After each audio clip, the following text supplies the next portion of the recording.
करने का प्लान बना रही है। इसे लेकर बिहार में भी राजनीतिक सरगर्मी तेज हो गई है। सत्ताधारी एनडीए और विपक्षी महागठबंधन ने इस बिल पर अपनी अपनी प्रतिक्रियाएं दी है। विपक्ष का आरोप है कि इस बिल के जरिए केंद्र सरकार वक्फ बोर्ड के अधिकारों को कम करना चाहती है। संशोधन से वक्फ बोर्ड की संपत्ति घोषित करने की शक्ति कम हो जाएगी। एक रिपोर्ट।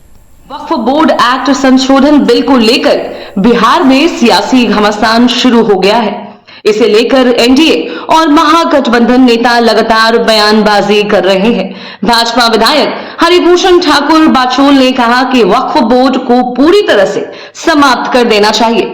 करने से क्या होगा, सही कानून है, इससे पीड़ित हजारों लाखों लोग हैं। प्रत्येक गांव में आप जाकर के देखिएगा तो सरकारी जमीन किस तरह से धार्मिक संस्थाओं के नाम कर दिया गया है, देख करके आश्चर्य लगेगा।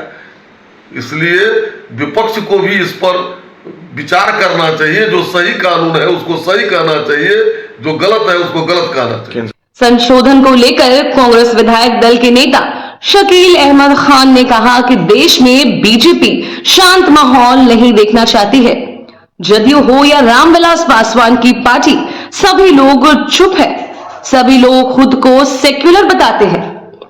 जो वक्फ बोर्ड है, इसका ट्रिब्यूनल है, ये पूरा एक कॉन्स्टिट्यूशन से गाइड होता है। पार्लियामेंट में इसको लेकर के कानून बना हुआ है। अब आप उसको तहस नहस करना चाहते हैं तो आपकी मर्जी है, जो करना कीजिए। उनसे सवाल है कि जो लोग अभी भी दम भरते हैं कि नहीं,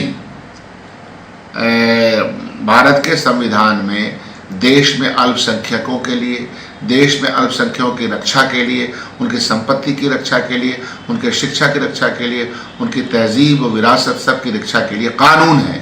उस कानून की रक्षा संविधान देता है, कोर्ट अदालत देता है। उसकी धज्जियां उड़ते हुए वो देख रहे हैं, मौन है सब लोग जो उसको सपोर्ट करने वाले लोग हैं। जनता दल यू मौन है, रामविलास पासवान की पार्टी मौन है। ये तो वो नाम थे जो दम भरा करते थे।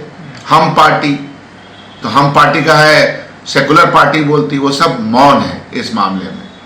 वक्फ बोर्ड संशोधन बिल पर जदयू के पूर्व सांसद गुलाम रसूल बलियावी ने बड़ा बयान दिया है। वक्फ बोर्ड की जो संपत्तियां हैं, अगर उसे केंद्र सरकार वापस कर दे और उसका सर्वे कराकर अल्पसंख्यक कल्याण को वापस कर दे तो मुसलमानों का पिछड़ापन अपने आप दूर हो जाएगा। देश भर में जहां भी वक्फ बोर्ड की प्रॉपर्टी है, उस पर केंद्र सरकार का कब्जा है। सरकार प्रॉपर्टी को वापस करने का बिल लाए। वक्फ बोर्ड की जो संपत्तियां हैं वो अगर यदि केंद्र सरकार वापस कर दे, राज्य सरकारें उसे वापस कर दें और उसका सर्वे करा करके अल्पसंख्यक कल्याण के हवाले कर दे, तो एजुकेशनली जो बैकवर्डनेस है मुस्लिम माइनॉरिटीज़ में, उसके ख़त्म करने के लिए हुकूमत के अनुदान की कोई आवश्यकता और ज़रूरत नहीं पड़ती। राजद प्रवक्ता मृत्युंजय तिवारी ने वक्फ बोर्ड के जमीन सत्यापन करने वाले बिल पर कड़ी प्रतिक्रिया व्यक्त की है। उन्होंने कहा कि केंद्र सरकार की मंशा कुछ और है और निशाना कुछ और है। किसी धर्म विशेष को टारगेट करना और विवादित मुद्दों पर बहस करना असल मकसद है। ऐसा करके सरकार संसद में विपक्ष के सवालों से बचना चाहती है। वक्फ बोर्ड एक्ट का बिल पेश करने जा रही है। इसमें बदलाव की तैयारी है, कई संशोधन किए जाएंगे। सरकार का कहीं पर निगाह है, कहीं पर निशाना।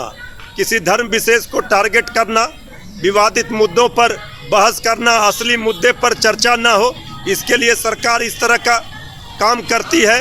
अब जो केंद्र में बीजेपी के सहयोगी दल हैं, जिनके दम पर सरकार है, जेडीयू हो या चंद्रबाबू नायडू जी की पार्टी हो, उनको बताना चाहिए कि आखिर ये क्या हो रहा है। वक्फ बोर्ड के कानून में संशोधन बिल के जरिए मोदी सरकार बोर्ड की उस शक्ति पर अंकुश लगाना चाहती है जिसके तहत वक्फ बोर्ड किसी भी संपत्ति को वक्फ बोर्ड की संपत्ति घोषित कर सकता है। इस बिल के पास होने के बाद वक्फ बोर्ड के कई अधिकारों पर रोक लग सकती है। वर्तमान में बिहार समेत देश भर के 28 राज्यों और केंद्र शासित प्रदेश में 30 से अधिक वक्फ बोर्ड कार्यरत है। ब्यूरो रिपोर्ट, दूरदर्शन समाचार, पटना।